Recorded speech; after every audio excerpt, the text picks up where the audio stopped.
Next slide. So one thing I want to just get everybody doing, and please don't write down these words. I want you just to take a minute to do a little bit of, I'm going to put you through a little bit of brain testing this morning so you can see what a psychologist may do in order to assess where you're at. So I just want you to read through those words very quickly. And I want you to remember them, okay? That's all I want you to do without writing them down. Okay, you can go to the next slide now.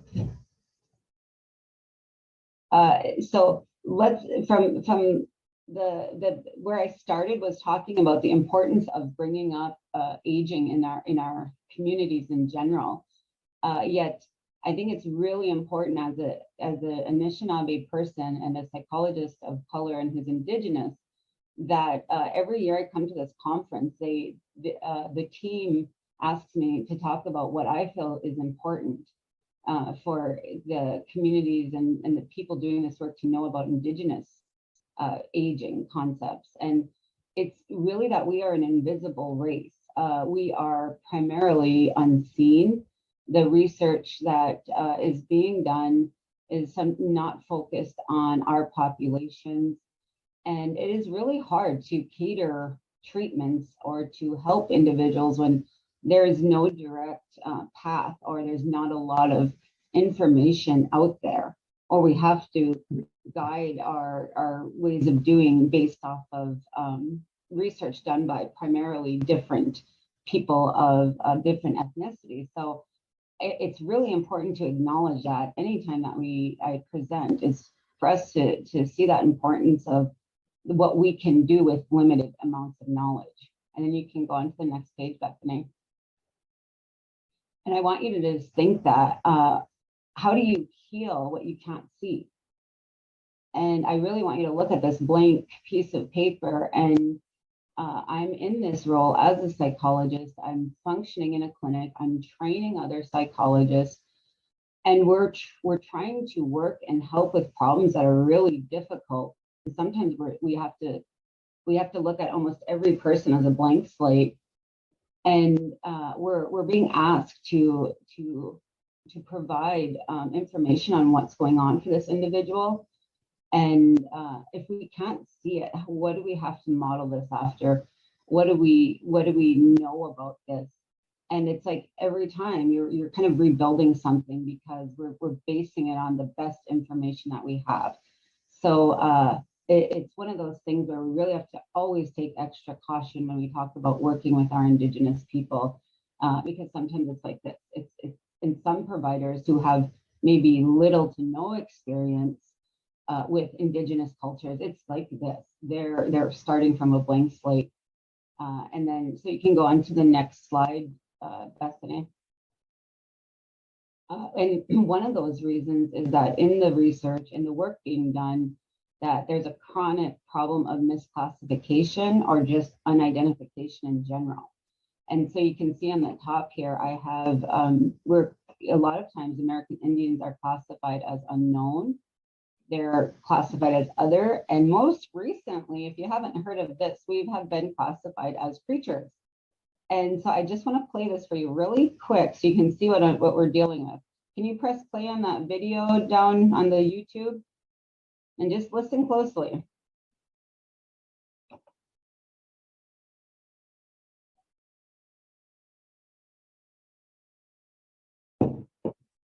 I don't know if the video is going to work since it won't let you. Okay. The PDF was sent to us and then we converted it. Oh, so then even that, okay, that's fine. So what the video does show though, it is a national, I believe it was national ABC News, identified and was talking about an event that was hosted by Indigenous people, and she referred to them as Indigenous creatures. And an Indigenous person watching this show, of course, they were struck by that comment and then shared it, and it did go viral. And so that's one of those moments where you sit and think, okay, wow, how are people having trouble relating to us as, first of all, just human, but also how are they having trouble knowing what to identify us as in terms of American Indian or Native American, mixed blood, whatever, that there's so many different levels. And there has not been enough time to identify how to directly do the kind of work that's needed on our communities in a way that doesn't misclassify us, so that we can use this more effectively, use any kind of data being done, but also feel that you're treated with respect when you're people or yourself, when you're part of the system, and maybe you're part of the research, or you're part of the model of trying to heal and help. It's very hard to sometimes even advocate for this, because we know it needs to be done, yet it's one of those things that where we really have to empower our people and our providers and our communities to be more particular about what we prefer to be called and how we need to use this information. And we do need it. We do need research. We do need dollars. We do need all of this work. Yet they have to get it right in terms of us knowing how to apply it to our communities. You can go to the next slide, Bethany.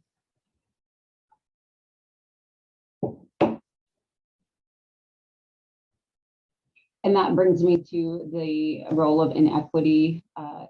And this is another area that I really want us to think about, is the inequality that our people get in the healthcare system. And this is a chronic problem.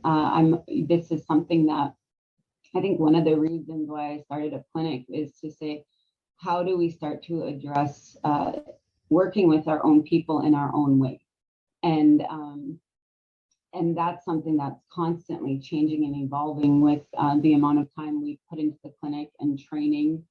And it's part of us being very aware of how much that there is this inequality of what's being done. And when you look at the numbers, 1 in 6 of our American natives today, we're going to be really focusing on an area that's just called cognitive decline. And so I've talked about Alzheimer's in the past. I've talked about depression and loneliness. And now I want to talk about an area where this may be something that may be overlooked as a normal piece of the aging process, yet it's definitely something that our American Indian, our Indian indigenous people are telling people. They're subjective means they're self-reporting it. They're telling somebody they're feeling this. They're reporting that they're having trouble with their memory, their ability to find words, and some of their ability to store and remember things and bring them up in from their mind and use them. And when it's subjective, that's a self-report. That means they're telling the researcher, they're telling the provider, they're telling their doctor, they're maybe even expressing it to their family. And looking at the growing number of our population, if you can read the stats there, we're in 2023 now, and this area is really vast and it's growing.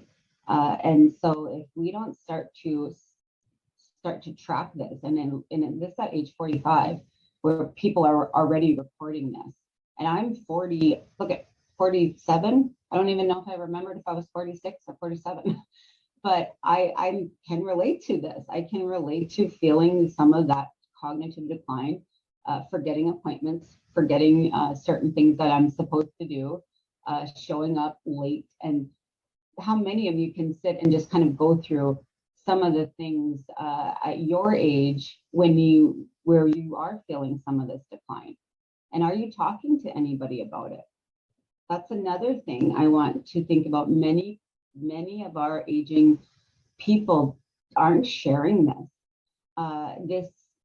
Whenever your mind feels overwhelmed, or if it's feeling scattered or clouded, if you're forgetting things, somehow in this world, we've classified that as negative, or as a huge barrier to your functioning, our functioning, or that's just something that is stigmatized.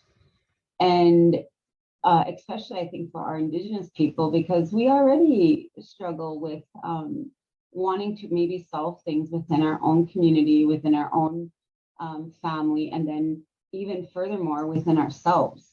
And so keeping something like this is something that I really want to work on changing, where it's normalized and it's even encouraged to get our older people to start to ask or say and share, so that this can lead to what more of us being able to help. And so part of that is normalizing the process where as we age, we will lose some of our cognitive ability. And that if you're able to share that without fear, that could provide some help. And I think today I'm going to talk really about that could help us do some investigating. So we can't look at or find out what's going on if we can't see it. So when I talk about this, I always want you to think of that blank piece, the white slide that I just showed you that was blank. So it's really hard as a doctor, as a psychologist, if I'm working with somebody and if they're holding back because they feel that. And I understand it. I understand that there could be even feelings of shame or confusion, or I think most times a lot of fear. And so I just want to start to point that out, that we can't ignore this, yet we have to proceed with caution. All right, Bethany, you can go to the next slide. And today, a lot of times when I talk, I said I focus a lot on trying to educate that what I've learned about traditional types of healing, and I continue to learn. And this is the difference, the major difference, where the traditional teachings of healings and your life pattern, that it's very circular, and that everything is connected from the pregnancy, when you're in your mother's womb, to when you're an infant, and then you go to that young adulthood, and then you mature to that level of older adulthood, and then that season of being an elder. So that's your winter season of life. And what I'm talking about a lot is between that when that image of those are my parents who are now in their late 70s and 80s. And just a shout out to my dad. He reminded me of, I actually might have, I had a brain slip. I was focusing on Monopoly last night, and he said, "You have your presentation tomorrow." And I did. I had I was prepared for it, but I had it marked on it for a different date. And my dad's in his 80s. And I looked at him and he went right to I said, "How do you know that?" And he went right to his calendar. And they have a calendar that they use, and it's right in their kitchen, and everything is on there. And he had right here, Tami UND presentation. And I thought, thank you, Dad. That's beautiful. So I'm 47, and I needed what he was doing, his way to remind himself to just keep track of what's going on in life. And these are techniques that they use together. And it was really just a reminder for me. And I was like, thank you, Dad. Thank you for doing that for me, and for keeping me on track. So as people of our age and younger, we have to remember that our parents or our people around us are aging, but we're aging right along with them. And that there's so much knowledge and experience and lessons that they learned, and they have all of this life experience that we have to grasp, and we have to try to store as much as we can, and realize that this is part of their cycle and our cycle. When we look at it from an westernized point, it's very linear, and this is a process of things maybe are standardized, that there's an expectation, and sometimes looking at it with linear, you can almost see it. It looks like there's just a decline. If you look at the picture there, that there's maybe a time in life when you're supposed to peak, and then this decline down into into like lack of functioning or and I think when I compare the two, it's very important for me to balance them when I do my work with the people in this realm of psychology. Today, I'm going to focus more on this westernized developmental stages because I'm going to talk about the important training that I got as a psychologist that I feel is very valuable for us to be utilizing much more of within our medical communities and our nursing homes, retirement communities, even in general in medical facilities. You can go to the next slide. So this talk is not about dementia, but it's like I said, it's more about a mild neurocognitive decline. It's also called a mild cognitive impairment. And there's this form of dementia that I've talked about, and I know we've had speakers, and maybe there are even some today who can go into much more detail about that is a higher level of cognitive decline. But sometimes when you have this mild not cognitive impairment, it can be a precursor to developing dementia. So it could be a sign where you can track this, you can follow this, and you can see some people who have this mild cognitive impairment start to have some changes, like I said, in memory recall, being able to find the words that they need, being able to multitask and do several things at once. And the impairment is enough to feel impaired, but not enough to impair their daily functioning. Like where dementia, you would start to see a definite impairment in how individuals function day to day. And I just want you to remind you again that this circle, when we look at this for Indian country, that we're important and we're mindful of this process of how we're all connected to this cycle, and that it's not anything that should be stigmatized, but a natural part of what we're expected to do is to age. And I think looking at it from that level and seeing that the role of your winter season is to share whatever experiences you've had, whatever teachings you've learned with those that are younger than you so that they can know their role as they age.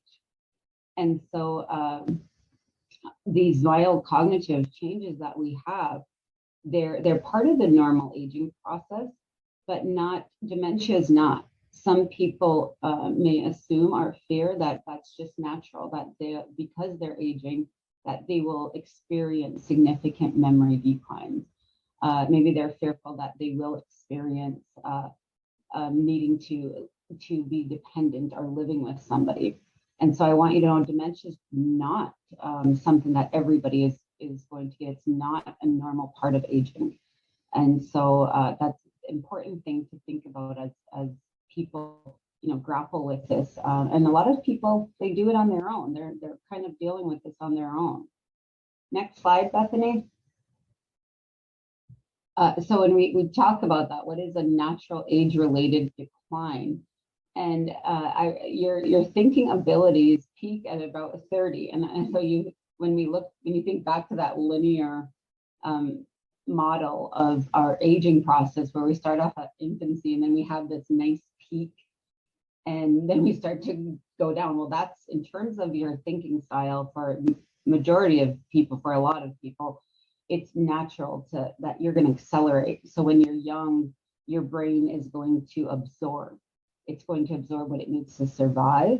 It's going to absorb what it needs to do to problem solve, fix situations, learn how to communicate, learn how to navigate their social and physical and mental world. It's going to learn how to remember important facts and throw out unimportant information. And so your brain is constantly grabbing onto information and storing in an appropriate file so that you can better use it as you age. And most of that is based on our survival and how we need to function individually in the world. And so you get that peak around 30, and then it starts to just subtly decline. And this is a normal part of aging. And it's something that people maybe you don't have to get overly concerned about. It can become slowness in thinking. So maybe before you are able to grasp concepts pretty easily, where it might take just a little longer. If somebody says something to you, you may have to ask them to repeat it a time or two. Maybe sometimes slow down. There's one thing I noticed as I've aged. I've had to ask my teenagers to enunciate their words a little more. So, and those are questions that I think we start to say, well, is it my hearing, or are they talking too fast? Is this about me, or is this their generation? And so I get it. I think it's part of maybe, I don't know, because we're not interactive, but I'm sure some of you are probably sitting there maybe shaking your heads or knowing this feeling of trying to understand if what's going on with us is normal, or if anybody else is experiencing it. The other area of a normal decline is ability to sustain attention. And so our attention is already a difficult thing. Our brain is constantly trying to look for the stimulation and being distracted by other stimulating factors. And so as you age, your brain has more and more difficulty just holding on to maybe certain conversations that maybe aren't as interesting. You may find yourself drifting off more. People may bring you back to like what's happening to you. And part of that is this normal, like, well, it's getting harder for my brain to spend time on an activity or a conversation or reading something that my brain is not really thinking it's important for me right now. And that's a normal part of the brain saying, you have a lot of information, you're in your 60s, you're in your 70s. You only have so much storage space. It's like your computer. After a while, what happens to your computer after the storage space is full? It slows down. And so for us to start to treat ourselves as a normal part of that process, I'm hoping can help people accept it more and not feel so bad about it. And then maybe also feel a little bit of hope of what they can do to monitor it and to know if there's a way to even improve some of it. And the other problem, and this is something I've always struggled with, but it's getting worse, is word finding. That's when it's on the tip of your tongue, that you want to say the word, you can almost see it, you know what it is, but you can't say it. And so a lot of times you may start a conversation, people may ask you something, and mine kind of goes blank. And that's part of where it's like, gosh, where did that go? I didn't have as much problems doing this. Or what is that again? And sometimes you can describe what you're trying to say, or you can use your verbal, nonverbal to describe it. But that's something that can be really frustrating. And for some people, they can start to then avoid conversations or feel insecure about this. And that's where I want to say that's part of it. Part of this is knowing some of this is very normal and associated with our brain changing over time. Okay, Bethany. And this is where this is where I say, okay, there's hope in when we think about some of these changes.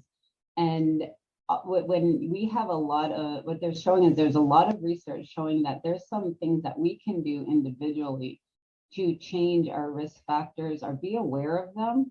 And this is why this is so important for Indian country, because one of the biggest factors that are at risk, that put us at risk for this, is type 2 diabetes, which is most prevalent in our culture.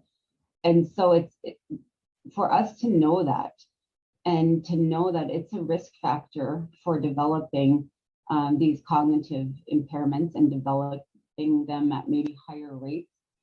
And so it's really important when we look at our younger generation. Now, when you think of our circular way of looking at life, if we're not able to tell them and talk to them about this, they're going to continue on with a cycle that wasn't intended for us.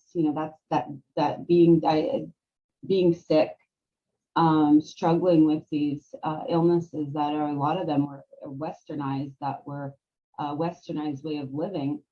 And now we're in this state where we have to unlearn what we learned about how we eat, how we move, how we take care of ourselves, how we manage our stress, because our brain, we only get one, and it is the most important the piece of your body, and it controls everything that we do. And so we really need to look at talking about brain health early to hopefully prevent any more of this, the development of things that we can modify. And there are some factors that you could have checked all these boxes, where you maybe you had none of these risk factors, or a person had none and they still developed dementia or cognitive decline. But that's part of it. There's not an answer to every scenario as to why an individual will suffer with this. There's a lot of information and too much for this one presentation on some of the areas where they're finding genetics and different factors that play a role. But as a psychologist, I want to focus on some of these modifiable, like providing that education. And so another one that goes with the diabetes is high blood pressure, another very common condition in our Indian country. Midlife obesity, so the weight issue, and that has to do with our diet and how we care for ourselves, how much we're moving, and how much we're maybe not aware of the types of food that we're putting into our body, and that food and our weight could affect our brain. A lot of times people are just not making that connection. I think they're more thinking of what they're eating in terms of, yeah, this could affect my weight, but not thinking this could overall impact my brain functioning and how well I'm able to care for myself or live independently down the road.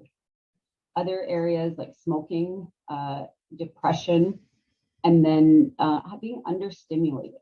So this was something that I think was really concerning, not only during COVID, but especially when our brain, it's like any other type of workout that you can do. Like if you need to get stronger, you're going to lift weights. And so I think we don't think about the mental activity that we need to keep doing with our brain as we age. There has to be a workout, just like any other workout. And so that would be mental activity, mental games, crosswords, puzzles. That's something that keeps your brain moving and can help modify some of these factors. Social interaction is one that's why I bring up COVID. During that time of isolation and not having that stimuli back and forth, and your brain using and relaying information to another person. And when we interact with somebody, we have these chemicals in our brains that can stimulate us, that can light up and fire and help our neurons in our brain wire. And when that was depleted or removed at such a drastic rate as it was, now we're seeing some of our elders where they're having a little bit of difficulty, and they're not alone.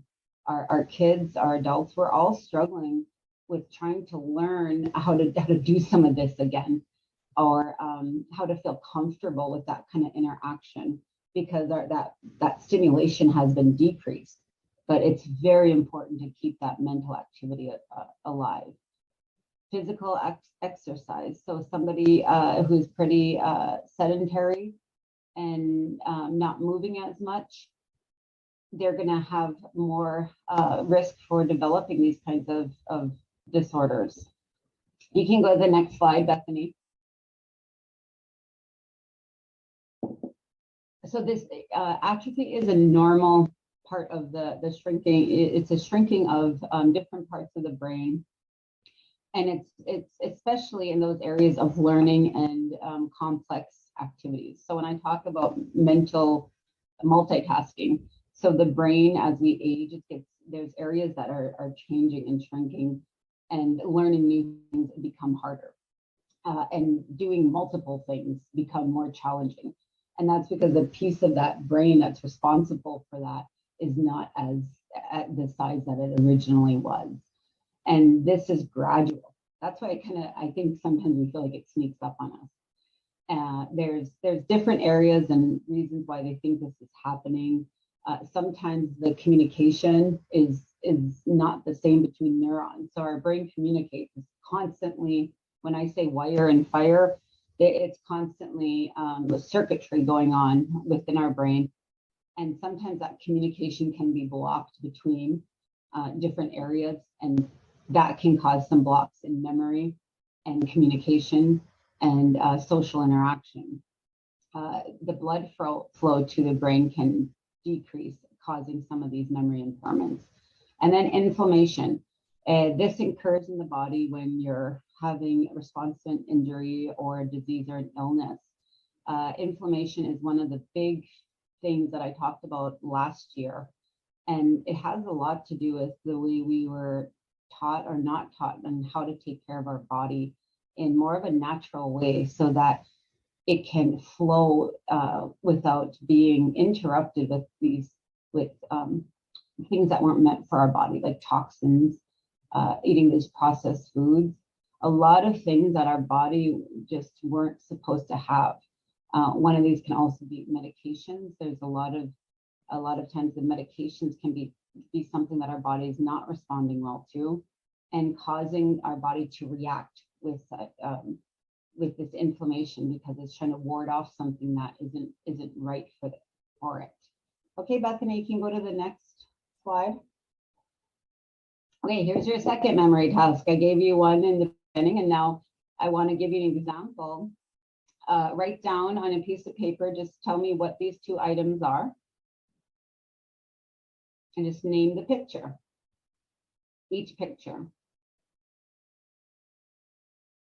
And this is part of a SAGE test, and it's a self-administered, or you can have a family administer. It's a psychological test, neuropsych, where you can administer it at home. You can have somebody do it with you. And I put the link in our chat box. So you can go to Ohio, I believe it's Ohio State, that you can download this. You can print it off, and it can help with early diagnosis. It's definitely not a diagnostic tool, but it's something that you can take to your doctor. Even if you don't want to do it at home, it's good for our people to be aware that there's tests like this out there that I feel are not being used enough to get a better idea of what's going on with somebody's level of cognitive functioning. And this has to do a lot with word finding. Are you able to look at what you're seeing and come up with the word? Or are you looking at it, describing it, but going, gosh, I don't remember what that's called, but I know what it is. You use it, you hang it on your door. It's, sometimes it's there in Christmas. And that other one, I know that it's, it looks like there's something. So those are some of the things as a psychologist that we would be able to look at and help people figure this out much more than you need a professional then to go in and try to help decipher what's going on with when somebody's having difficulty labeling with language what they're seeing. And so this is just one example of the items on the SAGE test. It's 12 items. I have it here, and I did, you can download it. I wanted to kind of bring you guys through this so you understand what some of the things a psychologist can do in your area in order to help understand your population or yourself or a loved one and the situations they may be going through. Next slide. Now take out that same piece of paper and I want you to copy this picture. Copy the picture of the cube that you're seeing.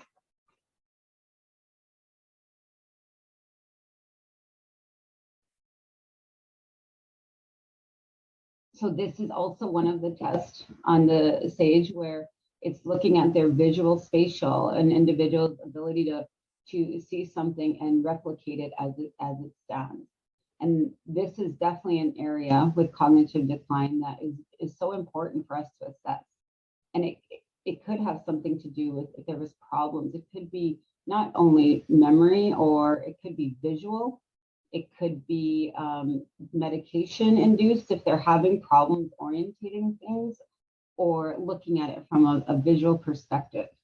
And so this is just another one of the items on the SAGE that I wanted to give you an example of how this test would work. Next page. Next page. I'm go over this one.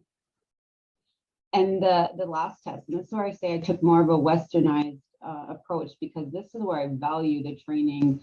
You know, I'm a trained psychologist, and part of what psychologists do is develop tests like this. And this one is a neuropsychologist, but it can be administered by trained professional, other psychologists who are not neuropsych. But this type of testing is what we do here at our clinic, and I'm now looking at trying to train, and I'm glad that I'm part of this conference, because it keeps me very mindful of where we need to grow and become aware of what's going on and be part of the problem. I mean, not part of the problem, part of the solution. And to me, what we can do in terms of psychology is start to administer some of these tests, let people know that they exist, especially since they can be done in a timely fashion, a good timely fashion that is needed to get some intervention. And so with this type of testing, you can test the language skills, mental math, you can test their reasoning skills, memory, and language. So all of that is needed to be able to function in day-to-day life.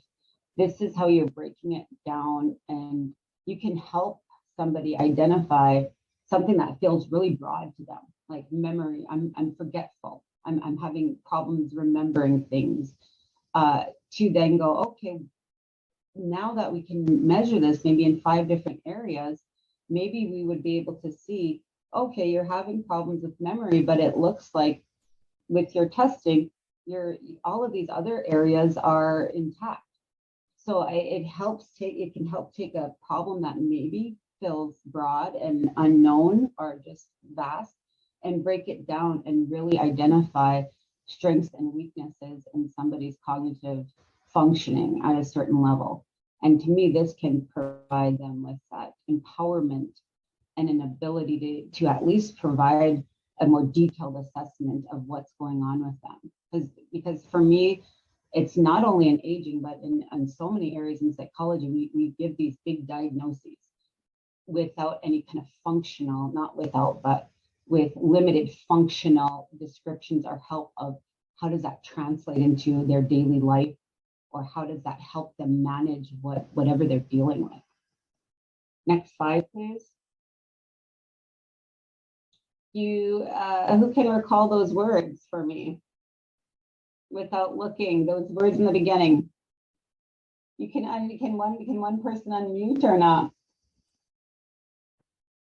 Anyway, so do you remember those words in the beginning? I can't even remember them right now. I think I remember one. This is a good example of being able to recall after a period of time when I just bombarded your brain with a ton of information, and our brain now starts to focus on the task at hand, which hopefully is listening to me, and that those words that you were asked to remember may be filed somewhere else. Some of you may be able to go, oh yeah, I remember Mountain Orange. I can't even remember the other two. And so that's just a good test for you to say, okay, after distraction? Is my brain able to recall that? And you can even ask yourself, how did I recall that? What kind of skills did I use to remember those words? Next, that's a common test that we would do in when we're assessing memory in any kind of psych testing we do. Next slide, Bethany. And so the whole thing, I know that we're almost done and running out of time here. So I'm gonna summarize saying there's a lot of things that we can do as psychologists that I wanted to make people aware of today who are part of the training. And part of it is looking at keeping, bringing in our westernized training, letting us use the tools that we know have been designed to work, and then using that to integrate this circular healing of meeting our elders where they're at, decreasing the stigma with feeling some of this cognitive impairment, and looking to provide functional ways to help an organization, because we can, if there's something that you can detect early, there are a lot of things that can impact somebody's functioning that are not related to a natural cognitive decline. One of these good examples would be an infection or a medication. Sometimes those could be the things impairing our cognition. And without assessing this and reassessing after changes to see if there's been an improvement, sometimes they feel like they're in a downward spiral. But we have to get in and investigate much earlier and provide this measurement that's needed. And that I think of that as linear, the measurements, the data, the tracking. So that's all important in helping them understand and us understand how our growing brain is evolving and how to keep it healthy, and prevent and educate our younger people about how we can not be invisible, but very visible in this solving this problem and being part of the solution.